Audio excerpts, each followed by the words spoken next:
नमस्कार। आज हम विक्टर ह्यूगो की बहुत मशहूर उपन्यास लेस मिजरेबल्स पर थोड़ी गहराई से बात करेंगे। हाँ, बिल्कुल। हमारे पास इसका एक विश्लेषण है जिसमें कहानी, किरदार और इसके जो गहरे मतलब हैं उन सब पर नजर डाली गई है।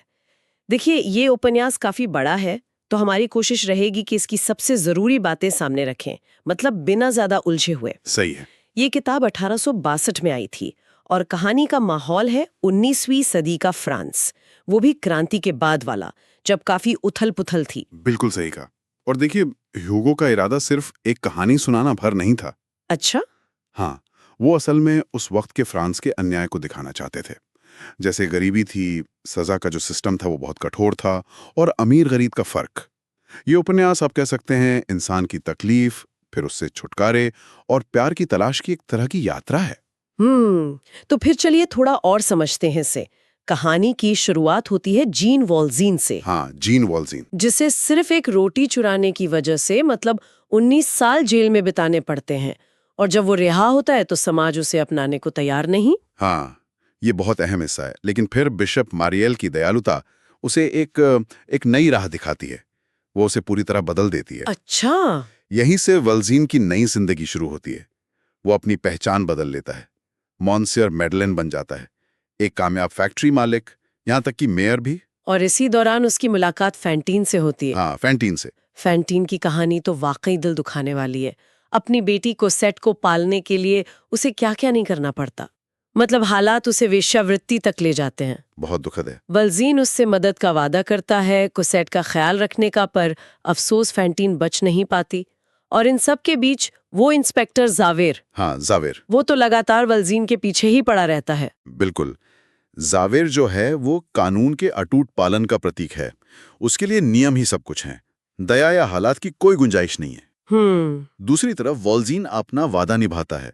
वो कोसेट को उन क्रूर थेनाडियर लोगों से छुड़ाता है। हाँ, वो थेनाडियर परिवार तो बहुत ही बुरा था। बिल्कुल।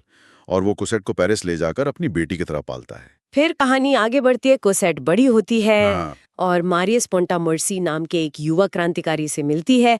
दोनों में प्यार हो जाता है और फिर आता है 1832 का जून विद्रोह। राइट। ये कहानी में एक बड़ा मोड़ है ना? हाँ, बहुत अहम मोड़। ये वो वक्त है जहाँ कई किरदारों की जिंदगियां एक दूसरे से टकराती हैं उस विद्रोह के दौरान। अच्छा। और देखिए, विद्रोह के दौरान वॉल्जी ना सिर्फ मारियस की जान बचाता है। उसे उन पेरिस के सीवर से निकाल कर लाता है ना? बिल्कुल। हाँ, बिल्कुल। उन गंदी नालियों से निकालकर। लेकिन इससे भी बड़ी बात, वो अपने सबसे बड़े दुश्मन जावेर उसकी जान बख्श देता है जब उसे मारने का मौका मिलता है। ये तो जावेर के लिए बहुत बड़ा, मतलब एक नैतिक संकट खड़ा कर देता होगा। हाँ, बिल्कुल। एक झटका होता है उसके लिए। वो अपराधी जिससे वो हमेशा बुरा समझता था, उसकी जान बचा रहा है। तो वो तालमेल नहीं बिठा पाता। नहीं, जावेर अपने सिद्धांतों और वल्जीन की इस अच्छाई के बीच कोई रास्ता नहीं निकाल पाता। कानून के लिए उसकी जो अटूट निष्ठा थी और जो दया उसने देखी, वो टकराव इतना बढ़ जाता है कि वो आखिर में आत्महत्या कर लेता है। ओह! ये दिखाता है कि कैसे कभी-कभी दया कानून के सख्त चेहरे पर भारी पड़ जाती है। सही कहा। ये कानून बनाम दया की जो थीम है, उसका चरम बिंदु है ये। फिर अंत में मारियस और कोसेट की शादी हो जाती है। हाँ, वल्जीन मारियस को अपने अतीत का सच बता देता है। इससे थोड़ी दूरी भी आती है उनके बीच। हाँ, कुछ वक्त के लिए। लेकिन फिर मारियस को एहसास होता है कि वाल्जीन ने असल में कितना कुछ किया है। न सिर्फ उसके लिए, बल्कि दूसरों के लिए भी। उसकी महानता का पता चलता है। और वो लोग वल्जीन के पास पहुंचते हैं उसके आखिरी पलों में। बिल्कुल। तो अगर हम देखें, इस उपन्यास में कई अहम बातें हैं, कई परतें हैं। एक तो वाल्जीन की कहानी है, छुटकारे की, बदलाव की। हाँ। फिर जावेर और वाल्जीन के जरिए कानून बनाम दया का सवाल है। और फैंटीन और कोसेट की कहानियों से वो सामाजिक अन्याय, गरीबी का मुद्दा उठता है। बिल्कुल। और इन सब के बीच प्यार का एक धागा है। चाहे वो वाल्जीन का कोसेट के लिए पिता जैसा प्यार हो, या मारियस और कोसेट का रोमांस। अच्छा, एक और बात, ह्यूगो कहानी के बीच में काफी लंबे हिस्से भी डालते हैं, जैसे वाटरलू की लड़ाई पर या पेरिस के सीवर सिस्टम पर। हाँ, वो करते हैं। कुछ लोगों को लगता है कि इससे कहानी थोड़ी भटक जाती है। हाँ, मैंने भी सुना है। लेकिन अगर हम शोध देखें, तो ह्यूगो के लिए ये जरूरी थे। वो उस दौर का पूरा माहौल, उसका संदर्भ देना चाहते थे। इससे कहानी को और गहराई मिलती है।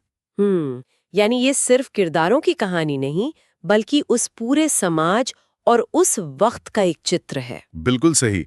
तो लेस मिजरेबल्स सिर्फ एक भागे हुए कैदी की कहानी नहीं है। ये उससे कहीं ज्यादा गहरी है। ये इंसान की गरिमा, प्यार की ताकत और एक मुश्किल भ्रष्ट दुनिया में भी दया और माफी की उम्मीद की कहानी है। ये हमें दूसरों के दर्द को समझने, समाज को बेहतर बनाने और उम्मीद रखने की प्रेरणा देती है। और ये सोचने पर भी मजबूर करती है कि समाज के जो नियम हैं, कानून हैं, वो कहाँ तक इंसान की अपनी अंतरात्मा, उसकी दया की भावना के आड़े आते हैं। न्याय और करुणा में संतुलन कैसे बने, ये सवाल शायद आज भी उतना ही जरूरी है। बिल्कुल, आज भी उतना ही